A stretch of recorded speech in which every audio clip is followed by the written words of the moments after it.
If you're just getting into leg locks in jiu-jitsu, you're probably noticing that there are counter leg lockers out there, and this can be a little discouraging, right? I know that when I started running leg locks, I was happy at first until I ran into counter leg lockers. Today, I'm going to show you a leg lock sequence and a variation of finishes that'll help you get around or avoid counter leg lockers, helping build confidence for your leg lock journey. Let's dive in.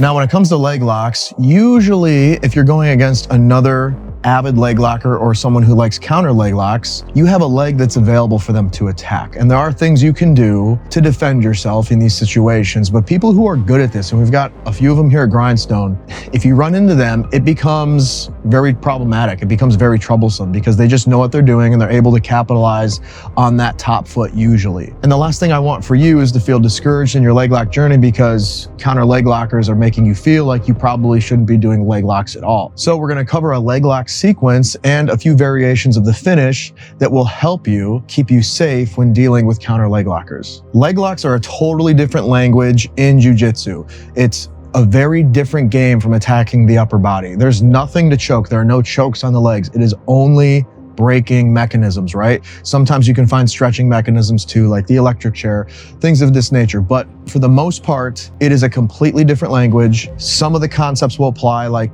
knee bars and arm bars are fairly similar, but it's a different language altogether. And it can feel really complex. And that's because it is. Jiu-jitsu is a complex martial art, but we're gonna break it down, make it nice and simple. Let's check out the example. So as you see here, I'm setting up in my opponent's half guard. Now, what I want to do is get to the saddle position. And there's a couple different ways to do this, but as I'm gonna show you right here, I'm using a back step to enter the saddle position, which basically means their inside leg is in between both of my legs. Now, before we can progress to the finishes and the cool stuff, we have to talk about the saddle for a second. As your opponent puts you in half guard, what I want you to do is take your outside arm or hand and pin down their bottom knee, as you see I'm doing here. Now, next, you'll see me take my inside knee and use my knee shin area to staple down his bottom leg. Next, what I'm doing is I'm stepping wide with my outside leg. I'm putting the sole of my foot flat on the ground and I'm extending my leg away so that my leg isn't close enough for him to underhook and begin to initiate his attacks. The order of these two things don't necessarily matter all that much. You can extend your leg first and then pin. It's just really up to you and your preference. Now from here, what I can do is I can use my inside arm, in this case my right arm, and I'm going to use my tricep area and elbow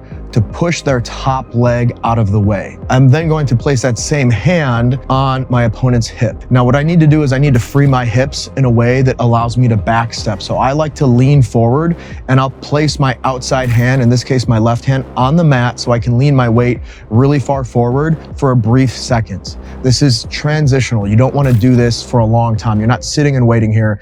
You're hitting it and going. So as soon as I lean forward, place my outside hand on the mat, I'm then taking my left leg or my outside leg and doing a wide, high back step. And now we're in the saddle position. As you can see, I've got my inside leg between my opponent's legs and my other knee is slightly underneath my opponent's inside leg. As I begin to sit back, you'll notice that I'm keeping my hips close to my opponent's hips. Much like in an arm bar, when you sit back, if your hips are away from their shoulder, it's not going to be effective. You need to be up and tight on that person's body. And we do that by keeping our hips close to their hips. Now, next, what I need to do is I need to sit back completely and roll over onto my right hip. And you're gonna see that as I do that, I'm gonna take both my hands and grab onto the outside or that bottom knee. I like to call this air brakes because it allows me to sit back in a controlled way while keeping my body tight to my opponent's body. Another point to note is that as I sit back, you'll notice my back foot tucks up against my opponent's butt. If I leave my foot out,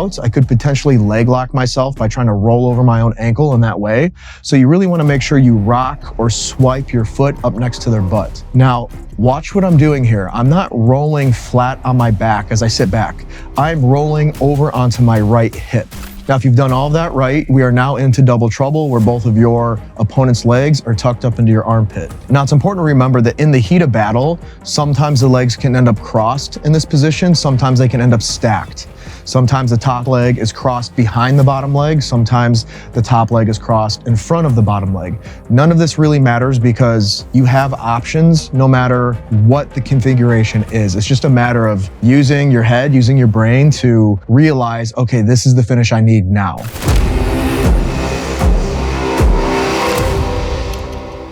And I just want to take a second to give my sponsor, X Martial, a shout out. On the mats, you've got seconds to react and sometimes even less. You train for hours to move with precision.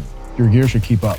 X Martial makes high quality, high performance no-gi gear. The fit is clean and the material, durable, breathable, and built for battle. One thing I can't stand about certain no-gi brands is how quickly the material falls apart and how quickly the designs wash away. Literally every single one of my rash guards that I own from X Martial has stood the test of time. I've been training jiu-jitsu for 9 years and I still have rash guards that look brand new. And since we're talking about the designs, they're original, they're unique, they help you look good. If you're gonna go compete and you don't feel you look your best, you think that's helping you in your performance, you wanna go out and feel good about the person that you've built. And no-gi attire definitely helps with that. So if you want to look as good as me and probably even better, get over to xmartial.com and grab yourself some gear. I know you'd be happy you did. Look good, feel sharp, roll hard. Let's get back to the video.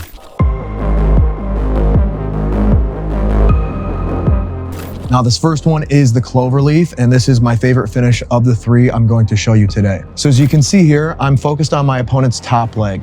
I begin to get a scoop grip using my forearm with the radial bone, the sharp blade or the sharp bone that aligns with your thumb, pressed into the Achilles tendon just above your opponent's heel. Very similar to a straight ankle grip. Now I want you to pay attention to where the shoelace section of the opponent's foot is. It's tucked up deep into my armpit. When I first started learning this, I wouldn't scoop deep enough and my opponent's toes would slip out of my armpit because it wasn't deep enough. It was too shallow. So I really want to make sure that the shoelace portion of my opponent's foot is deep into my armpit. Now from here, I have essentially a straight ankle lock grip, but what I'm going to do is leave my opponent's foot in my armpit while swiveling my hand in front of and underneath my opponent's bottom leg. And you can see here it begins to cross their shins in a very painful way. And then from here, I'm looking for the gable grip, and then I'm rotating towards my chin. You never want to rotate the other direction because you're just making it loose. And if you mess this up, you should be able to feel it right away.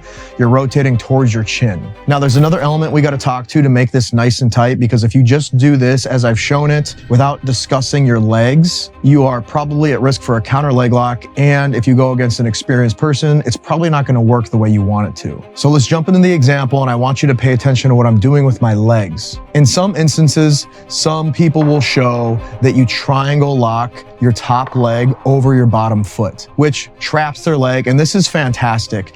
The one thing I have noticed is that this will work really well on people my own size, but if I'm going against someone who has longer arms, or they're a bit taller, or they're just a really aggressive counter leg locker, if they can scoop underneath that top leg, there's an opportunity for a counter leg lock there, and that's what I'm trying to avoid. So a variation that I like to set up is that you'll notice my leg that's in between my opponent's legs goes shoelaces up against her butt. I'm then taking the sole of my other foot and stomping my heel into my opponent. From here, I'm also pinching my knees together. This makes the configuration very tight, and just by squeezing your knees together and hipping in, you may be able to get the tap without even doing anything with your upper body. The reason for this is because you're isolating their hips. Without any hip isolation, their hips are going to move as you begin to twist the Cloverleaf, and it's just not going to have the same bite. So once you get to the very end of this, you're doing several things at once. Not only are you twisting with your upper body towards your chin, you're also stomping your inside foot with your outside foot into your opponent's body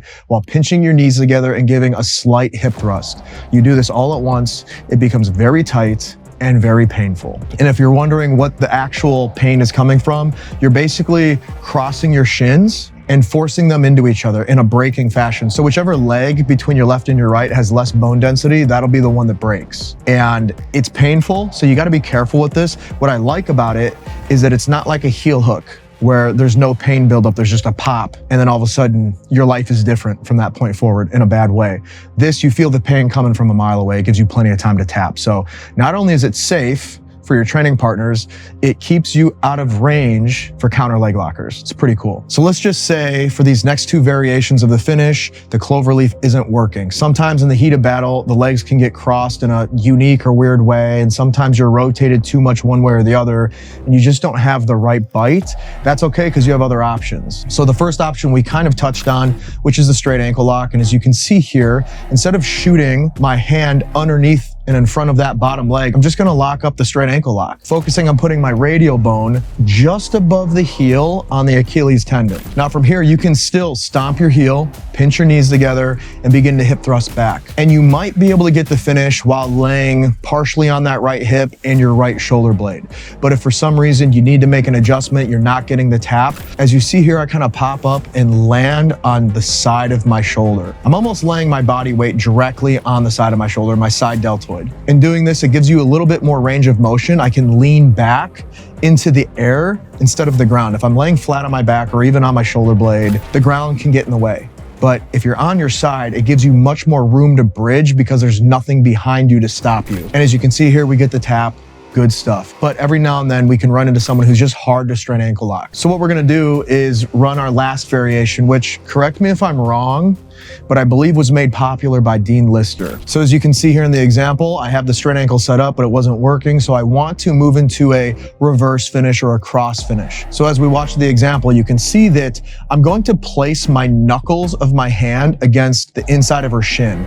And this allows me to raise my elbow up, creating space. I want to create a little doorway that my other arm can shoot through. Now, as I create this space, my other arm comes across my chest and wraps radial bone up past her Achilles tendon. From here, I'm getting a rear naked choke grip where my hand that went underneath her shin grabs onto my bicep. Now, some people think that they need to finish the rear naked choke grip by putting their hand from their other arm on top of their opponent's shin. You don't need to do that. All you need to do is make a power fist, as you can see here, and aim your fist in the same direction that your opponent's knee is facing. Now, you need to be careful that you're not placing the top of your wrist behind your opponent's Achilles tendon. So if you could take a look at my own wrist right here, the top of this is flat. But the second I turn it this way, you can tell that it's bladed. You want this radial bone pressed up into the back of that Achilles tendon. When I first started learning this one, I kept rotating my wrist too much so that the flat part of my wrist was pressed into my opponent's ankle. And not only did it hurt me, it just never worked to get the tap. So you really have to focus on keeping that blade pressed into their leg. Now, once you have your power fist up, you've got your hand with the rear naked choke on your own bicep, you've got your feet set up correctly where that you can push your foot through their body, pinching your knees together and leaning back. This whole thing gets super tight. If you've gotten to this point because the other two didn't work, this is the game ender right here. It hurts, it comes on quick, be careful with it, but super effective. And those are some of my favorite leg locks that keep you a bit safer from counter leg lockers. If you guys have other positions, you guys have been doing this for a while, or if we got any leg lockers watching this, drop in the comments your favorite leg locks that keep you safe from counter leg lockers, or your favorite techniques or strategies or tactics that keep you safe from counter leg lockers. We're all learning, myself included, and I always appreciate you guys. So with that, you know how we like to end them, sometimes backwards, always forwards. I'll see you in the next one.